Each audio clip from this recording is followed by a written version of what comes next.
In this video, I'll try to explain different integration styles. Let's first begin with integration criteria. The first criterion is application integration itself. If you can develop a single standalone application that doesn't need to collaborate with any other applications, you can avoid the whole integration issue entirely. In reality though, even a simple enterprise has multiple applications that need to work together to provide a unified experience for the enterprise's employees, partners and customers. So let's discuss the other main criterias because you ultimately have to integrate multiple applications. So the first integration criteria is application coupling. Now, when applications are tightly coupled, they make numerous assumptions about how the applications work. Now, when applications change and break those assumptions, the integrations break. So integrations should try to minimize their dependencies on each other so that they can evolve independently. Next up is integration simplicity. Now, most of the code spends its lifetime in the maintenance phase. If you make the integrations complex, enhancement and maintenance become difficult. So one should always strive to minimize the amount of integration code needed in order to keep things simple and maintainable. Next is the integration technology. Now you might be using different tools for integration. Some could be open source and free to use, while some come with expensive licensing cost. One should try to use tool that's light on pocket and avoids vendor lock-in. Take an example of Mule versus Apache Camel. You can run Camel integrations in number of different ways, including standalone, inside a Java EE deployment, on OSGI containers with or without Karaf, or pretty much anywhere you're on Java. But when it comes to Mule, you can only use Mule runtime, which comes with expensive licensing cost and results into vendor lock-in. Now you cannot deploy your Mule based integrations outside Mule runtime. Now there's another parameter to this integration criteria. Let's understand that with a graph. So I have control code and time to production on y-axis, cost and speed on the x-axis. So in case if the cost of the integration technology is high, the control and the amount of coding you need to do is low, and also the time to production is low. So if the time to production or the time to delivery is low, that obviously increases your speed of delivery, right? So if the cost is high, obviously the speed of delivery of your project will be quicker, will be faster, and the time to production would reduce, but the amount of control and the coding that you have to do reduces. So you have to choose accordingly what favors the situation. If you have a lot of money to throw in, then definitely you can go with an expensive product, but if you are restricted and you don't want to have a vendor lock-in, then you should obviously choose some open source tools to make your enterprise integrations. Next up is the data format. Integrated applications must agree on the format of data they exchange, or must have an intermediate translator to unify the application that insist on different data format. For the same purpose, we have data view in MuleSoft. Another important criteria is data timeliness. Let's understand with an example. For example, we have an application which belongs to the customer service center, wherein a customer can come and make changes to his account or interact with his account. And then we have other application which is a mailer application, which can obviously send mails to the customer to his address, right? And we have the other address system which has all the details of the customer's address. So whenever there is a change, like the customer comes in and he updates his address, so the address system is linked with this customer service center, but the problem is it runs on the basis of a schedule. So it's a scheduled base. So what happens is the schedule runs on a particular time series, like maybe in 24 hours. So the customer updates his address, but at the same time the mailing system was about to send a mailer to the customer's residence address. Now since the address was not updated, and the mailer system retrieved the address from the system and retrieved the old address, whereas the customer had already updated his address, but it was yet to be updated to the system since it was a scheduler based. So what happens? The mail is sent to the wrong address. So basically it is a problem of stale data that we have encountered. So different integrations call out for different requirements, but in most of the integration we should make sure that the data is synchronized instantly the moment transaction happens. In case if it's not required, then it's good, but if it is required, this is also an important criteria to be taken into consideration. Now every time it's not necessary that we always integrate data from one system to another. Sometimes it could be that we want to integrate functionality of one system with another, right? Like we want to perform a check on a customer whether he holds a good standing with the bank or any system. So that is wherein you want to invoke a functionality, and you want to do a functionality integration, not a data integration, right? So there can be either of the cases. So that's yet another criteria that should be considered while thinking about integrations. Next is asynchronicity, like we saw in the previous example, right? Not every integration can be synchronous, right? It could be that one integration needs the response immediately, but the other one does not need immediately. It can be done in a batch mode, it can be done on a schedule basis. So the asynchronicity is yet another integration criteria that should be taken into consideration. Now any integration style will focus on either of this integration criteria.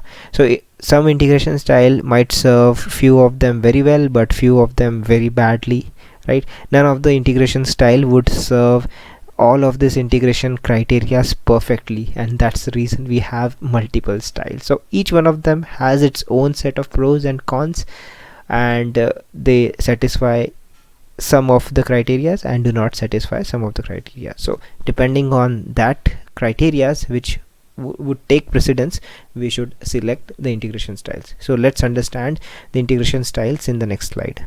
Let's start with the first integration style, which is a file based integration style. So this is a most commonly used integration style.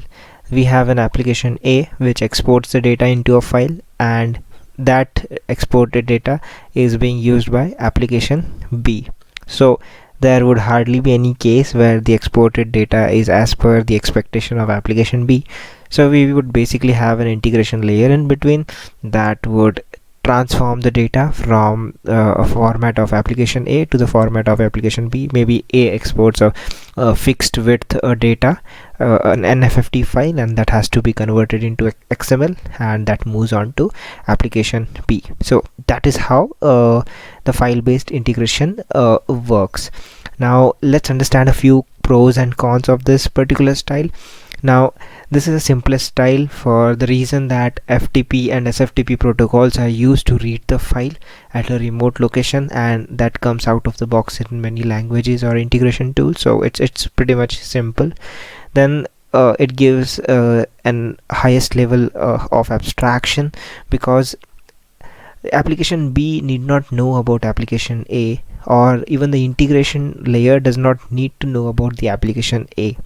All it needs to know is about the file location. Now application A can be written in any language. We are not having to do anything with the application A. We would just need to know about the server location where the file is placed. The file can be written manually by someone or by application. We need not know anything about it. So that is why it provides the highest level of abstraction. It's universal for the fact that file based read and write to the system is available on all the platforms, right? So that is why it's a universal style, and it can be implemented in any language or any integration tool. Now with the pros comes with the con, like no solution is perfect, it doesn't meet all the integration criterias, right? So first thing is the process management. So it can become difficult sometimes to manage this process. For example, we are reading data from a file, and it's basically a batch job because there's a huge number of records coming in, and we process it in batch. All right, now the problem over here is that what if a few records in the file fail to process? There's something wrong with those record. So we basically need to manage. So you can either push the data to a database, maybe, or maybe if you have to maintain an error folder, and inside the error folder you have to create another file with all the failed records. So basically you have to ensure a process, like you have to specify a structure of folders that you would be using, like in folder, out folder, error folder, processed folder, and accordingly put the data to those particular folders. Another thing is that we also have to ensure that while reading the file, it should not happen that someone is writing the file, right? So in case if someone is writing the file and at the same moment we are trying to read the file, maybe we get an inconsistent data, or we are not able to read the file altogether, and the scheduler timeline gets missed. Okay, so that's a complex scenario that has to be managed. Also, these things come out of the box in most of the integration tools, but yet that is a con that we need to understand. Then the another problem is data timeliness, which is one of the integration criteria which we saw in the first slide. So since this is a time based integration, right, a schedule based integration, so obviously we might land up with a stale data because it runs at a specific interval, and if any request comes in between, although the customer had updated his address, but it didn't reflect, it reflects after some time because integration was yet to run. So that is another problem we might face, the staleness of data. And another is it's only a data integration, so you cannot integrate functionality with this. So that's another con over here.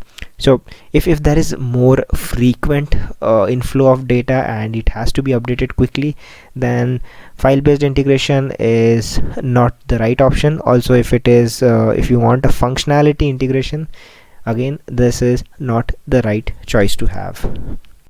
One of the major problems that we faced with file based integration was data timeliness, which could be critical for some integrations. If changes do not flow quickly through family of applications, you are likely to face stale data, which can lead to a bad experience and loss of revenue. Also, file systems may not enforce strict type data.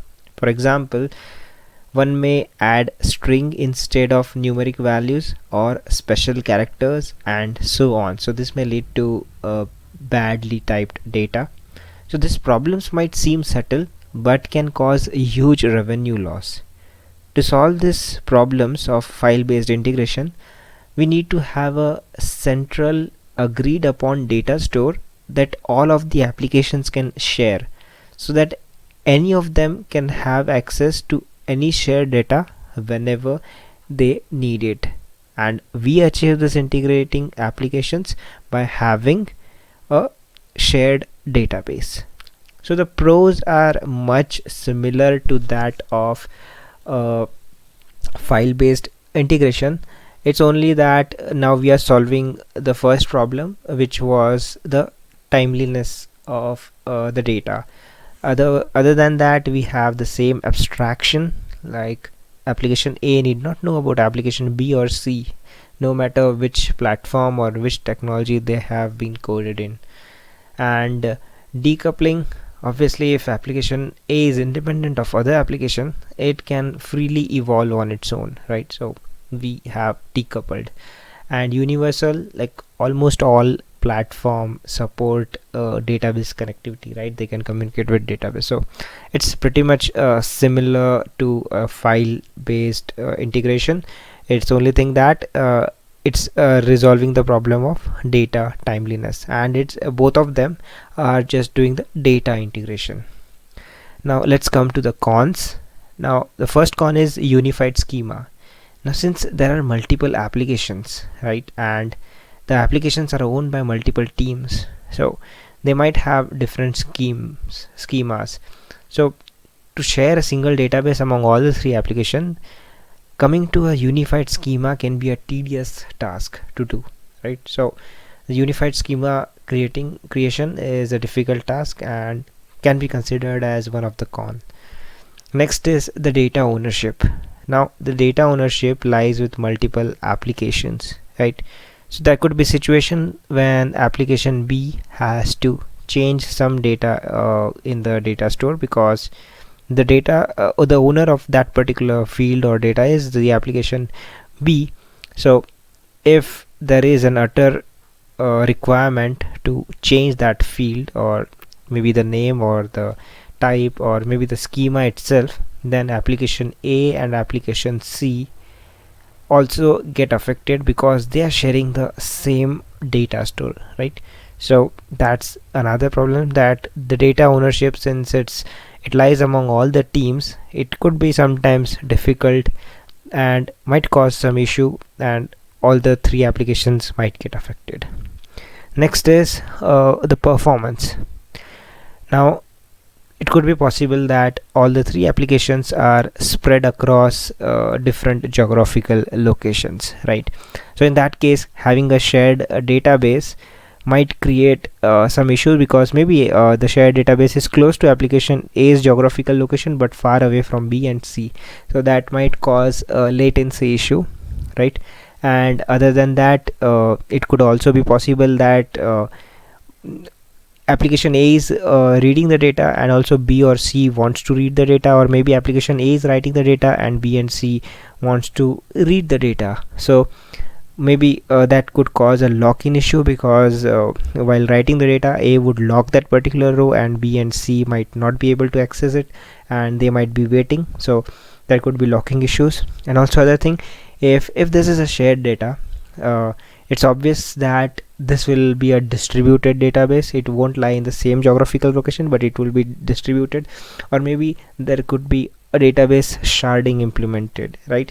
So sharding alone comes with its own set of pros and cons, so we have to consider that as well. So it might cause performance bottlenecks as well. So if we want data timeliness, so in that case, file-based integration won't suit our requirements, because we want the data changes to be flowing quickly through all the applications, right? So in such cases, we have to go with a shared database. Now file transfer and shared database enable applications to share data, but sometimes sharing data is not enough. For example, a change in customer's address would require its verification from the relevant authorities, right? To do this, one application needs to effectively invoke the functionality of other application.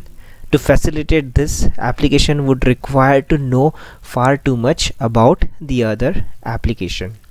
Now we don't want the applications to expose all of their data the way it was in shared database. To do this, we can use the principle of encapsulation, where the applications can hide their data through a function call interface. You can think of it as an API contract that we create using RAML or Swagger. So by using this interface, we can pass the data that needs to be shared and invoke the function that tells the application how it should process the data. So remote procedure invocation applies the same principle of encapsulation to the integrating applications. If an application needs some information that is owned by another application, it asks that application directly. If one application needs to modify the data of another, then it does so by making a call to the other application. Each application can maintain integrity of data that owns, because we are not sharing a common data between the two applications as that in a shared database. So application A has the ownership of its own data, B has its data's ownership as well. Furthermore, each application can alter its internal data without having every other application be affected? That's quite obvious, because application A has ownership of its own data, so it can freely modify the data structure and not affect application B, and same applies for B as well. So that was the prominent drawback that we had in shared database.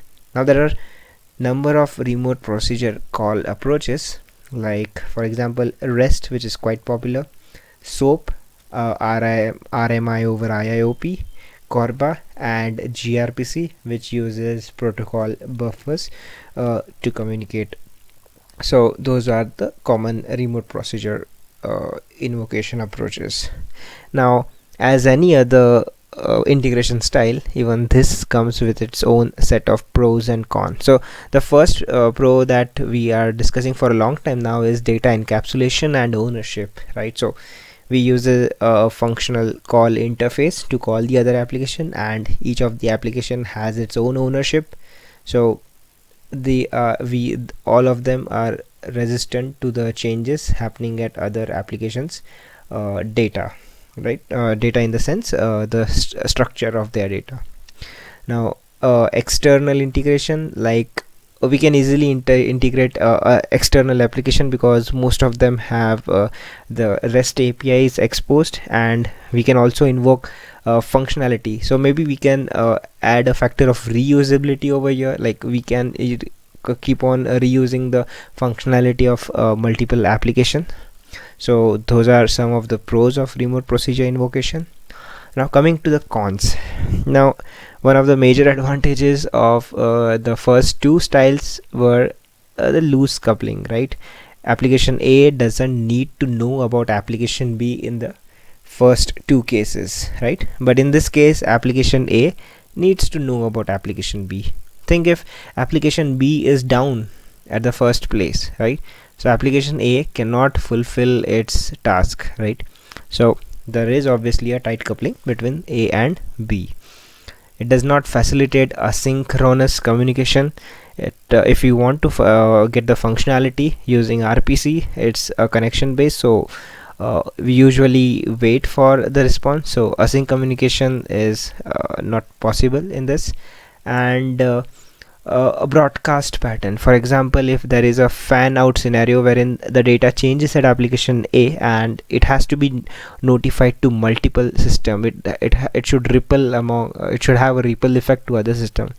So that could be quite tricky, because then you have to fan out the calls to multiple applications. So that's one of the drawback. Other than that, since everything is on network, right, you are invoking a method on some other machine, so there is a network call, and networks are not reliable, right? So we do not get the reliability and guaranteed delivery sort of things in remote procedure invocation. So that are a few of drawback, but it also comes with a set of pros. So we have now moved from data integrations to the functionality integration. So if we want to integrate the data and it's quite huge, maybe we can go with file, and we want to put some restrictions on the data. We want a perfect schema, we can use shared database. And if you want to invoke functionalities, maybe we can use remote procedure invocation. So far we saw 3 different styles of integration, and each of them came with a set of pros and cons. So file and shared DB allowed us only data integration. They didn't allow functionality integration. For the same purpose, we got remote procedure invocation, which gave the benefit of functionality integration. But then file transfer allowed decoupling at the cost of timeliness, and we saw that it resulted into stale data, and that caused inconsistency in data and revenue loss. Then shared DB solved that problem of stale data, but couples everything to the database, so that becomes a single point of failure. And it also caused the schema issues, and means none of the application can independently evolve, because they are tightly coupled with the schema of that database. The remote procedure invocation did try to solve this problem, but missed out on important ideas like reliability, guaranteed delivery, and asynchronicity. So how do we solve these problems? So the answer is messaging. So messaging based integration are quite popular and very widely used. So it solves the problem that we faced with remote procedure invocation of reliability, guaranteed delivery. So we can use messaging. So what could be the pros and cons of a messaging based integration, right? So the first could be, a pro could be, it is highly decoupled as opposed to the remote procedure invocation, which was tightly coupled, because in this case application A, B and C need not know anything about each other. All they need to know is about the messaging broker to get the data or send the data. Now we also have an added advantage of guaranteed delivery because of the messaging, and we also have a broadcast. We can use a pub/sub model for enabling this, and we also get async communication, which was not present in remote procedure invocation. Other than that, we can think of that in the file based integration, we had to deal with the stale data, right? So because it was based on some schedule and used to run once, and it was a huge amount of data. So in case of messaging, we can send small chunk of data which can be delivered reliably to the other system. And also, as opposed to a shared database, since we do not have a common database which is binding all the three applications, there occurs no chance of a unified schema as such. So messaging gives the best of all the four integration, whatever the drawback, so all the three integrations, so whatever the drawbacks were there, they are converted into a pro in the messaging. Now even messaging comes with its own set of problems. For example, error handling could be difficult since it is asynchronous, right? It's just kind of fire and forget thing. So the source system might not know if the process was completed successfully or not. Maybe it can listen to some other queue and then use some identifier to match it, but it doesn't know instantly. So that can be considered as one of the cons. And at times there could be implementation complexity when coming to the queues, and that would again result into the testing complexity as well. So messaging is considered to be the best solution when dealing with integrations, but not the ideal one, because every integration style has its own set of pros and cons, and it's serving a particular integration criteria. Suppose you have a huge set of data like monthly data, so in that case a file based option might be good for you, or maybe you can use a shared database if the data size is small, or you don't want stale data and you just want a data integration, right? So in that case that can fit your purpose. So if you want everything to be synchronous and done instantly, and you also want a response for that, need to know how thing has worked, in that case maybe you would think of using a remote procedure invocation. You need not worry about reliability or guaranteed delivery. That's perfect. You can go with RPI. But if you want the feature of reliability, you want it to be asynchronous, you don't want to be waiting for the response, and you want your system to be highly decoupled, in that case you can go with a messaging style integration. So these were the four different types of integration, and you need to weigh the pros and cons before choosing any particular integration style. So that's it for this video. I hope you found the video useful. Thanks for watching.